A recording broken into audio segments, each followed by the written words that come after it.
Hello students, मैं Amit Gautam, Resonance PCCP Hindi senior faculty.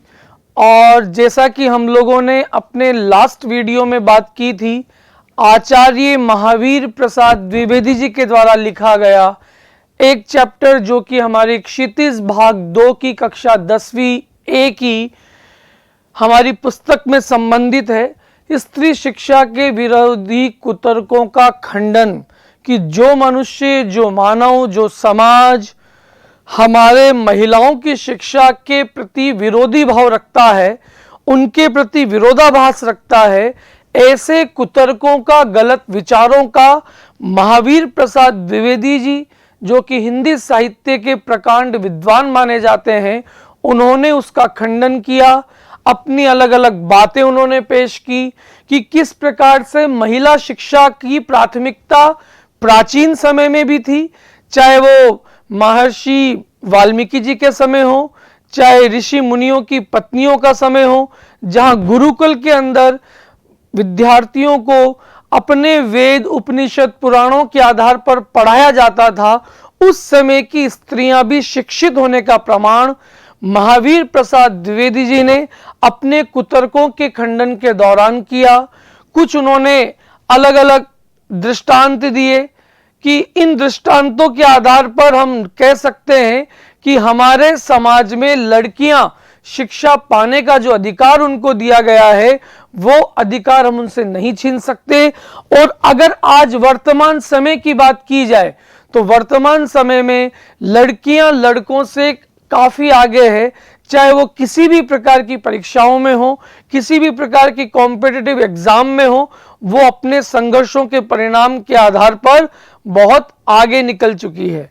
इसके बाद हम लोगों ने आधा चैप्टर पढ़ लिया था और उन आधे चैप्टर्स के अंदर हम लोगों ने देख लिया था कि पुराने जमाने में स्त्रियों के लिए कोई किसी प्रकार का विश्वविद्यालय नहीं था, लेकिन उसके बावजूद निश्चित तौर पर हम कह सकते हैं कि प्राककालीन स्त्रियां अनपढ़ होती थी। उसकी बात पर विश्वास करने की जरूरत नहीं है कि पुराने समय की बात करें तो स्त्रियां अनपढ़ थी, ये बिल्कुल सत्य नहीं है। इसमें निश्चित तौर पर हम कह सकते हैं कि यहां पर धरातल से जुड़ी बातें नहीं है। अगर भागवत पुराण की बात की जाए तो कवि की कल्पना मानी जाए तो नाटकों की बात उससे भी गई बीती समझी जानी चाहिए। स्त्रियों का किया हुआ अनर्थ, अगर स्त्रियां कोई काम करे तो वो अनर्थ का काम बताया जाता है, और वहीं दूसरी ओर यदि पढ़ाने का ही परिणाम है, ये सब महिलाओं को पढ़ाने का काम है, तो निश्चित तौर पर हम कह सकते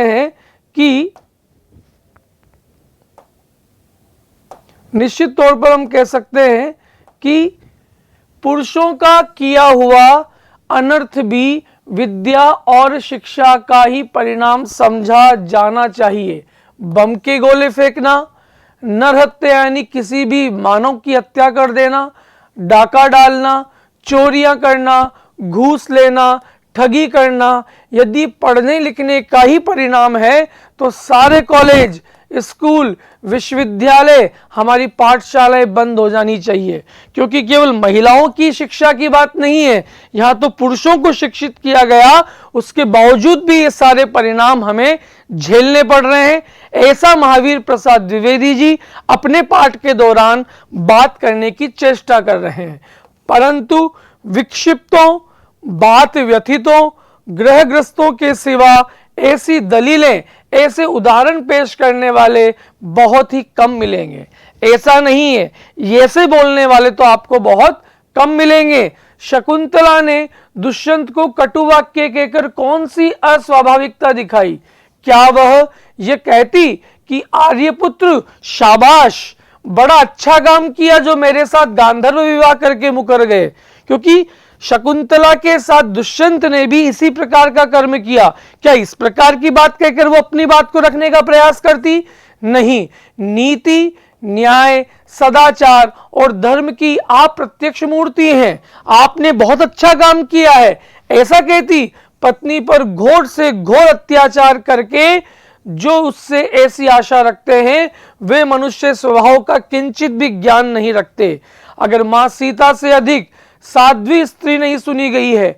जिस कवि ने शकुंतला नाटक के अंदर अपमानित की गई शकुंतला से दुष्यंत के विषय में दुर्वाक्य कहा, तो उसी ने परित्यक्त होने पर मां सीता से रामचंद्र के विषय में कहा गया है। वो हम सुनते हैं कि मां सीता ने किस प्रकार से राजा भगवान श्री राम के बारे में कहा कि वाच्यस्त्वया मद्वचनात् स राजा वन्हो विशुद्धामति यत् समक्षम माम लोकवाद श्रवणादहासी ही श्रुतस्य तं किं संतृशम कुलस्य, कि हे लक्ष्मण, लक्ष्मण से निवेदन कर रही है, जरा उस राजा से कह देना, अपने भाई से, उस अयोध्या के राजा से कह देना कि मैंने तो तुम्हारी आंखों के सामने ही अग्नि में प्रवेश करके कूद करके अपनी शुद्धता साबित कर दी थी। उस पर भी लोगों के द्वारा कहे जाने पर मिथ्यावाद सुनकर ही तुमने मुझे छोड़ दिया। जिस प्रकार से राम ने सीता को छोड़ दिया, क्या यह बात तुम्हारे कुल के अनुरूप है, अथवा क्या यह तुम्हारी विद्वता या महत्ता को शोभा देने वाली है? सीता का यह संदेश कड़वा तो नहीं हो सकता, क्या मीठा है? राजा मात्र कहकर उनके पास अपना संदेश भेजा। ये उक्ति न किसी गंवार स्त्री की तो नहीं हो सकती। तो इसका मतलब उस जमाने में भी शिक्षा व्यवस्था थी, महिलाओं को इस प्रकार की व्यवस्था दी गई थी जो कि पढ़ सके। इसका मतलब मां सीता शिक्षित थी। किंतु महाब्रह्म ज्ञानी राजा जनक की लड़की और मनवादी ऋषियों के धर्मशास्त्रों का ज्ञान करने वाली रानी की नृपस्य वर्णाश्रम पालनम यथा स एव धर्मो मनुना प्रणीतः। इसलिए साफ तौर पर इस बारे में कहा जा सकता है कि सीता की धर्मशास्त्र ज्ञाता का ये प्रमाण वही आगे चलकर कुछ ही दूर पर कवि ने दिया है कि सीता त्यागने के कारण वाल्मीकि के सामने शांत, नीतिज्ञ, क्षमाशील तपस्वी तक ने कहा कि अस्त्येव मनु भरताग्रजे में कहकर रामचंद्र पर क्रोध प्रकट किया है। अतएव इसलिए शकुंतला की तरह अपने परित्याग को अन्याय समझने वाली सीता का रामचंद्र के विषय में कटुवाक्य कहना सर्वथा स्वाभाविक है, क्योंकि अपनी विरोध रखने की बात उनका बिल्कुल हो सकता है। न ये पढ़ने लिखने का परिणाम है, न ये गंवारपन का, न अकुलीनता का।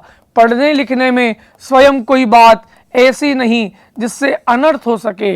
अनर्थ का बीज उसमें हरगिज नहीं हो सकता। अनर्थ पुरुषों से भी होते हैं, अनपढ़ व्यक्तियों से भी होते हैं, पढ़े लिखे से भी हो सकते हैं, दोनों से भी हो सकता है। अनर्थ दुराचार, पापाचार के कारण ही होते हैं।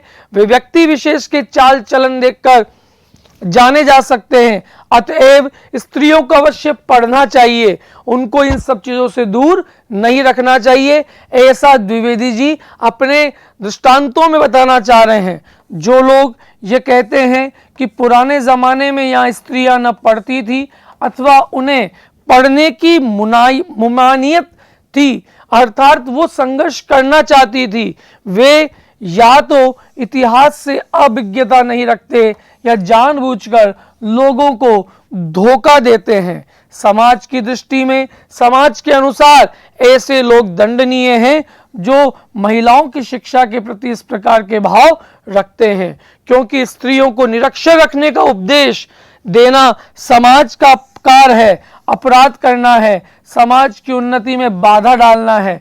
क्योंकि कहा गया है कि यत्र नार्यस्तु रमन्ते तत्र देवताः, कि जहां नारियों की शोभा, नारियों का सम्मान किया जाता है, नारियों को शिक्षा के प्रति अच्छी भावना से देखा जाए, वहां स्वयं देवतागण निवास करते हैं। शिक्षा बहुत व्यापक शब्द है, उसमें सीखने योग्य अनेक विषयों का समावेश हो सकता है।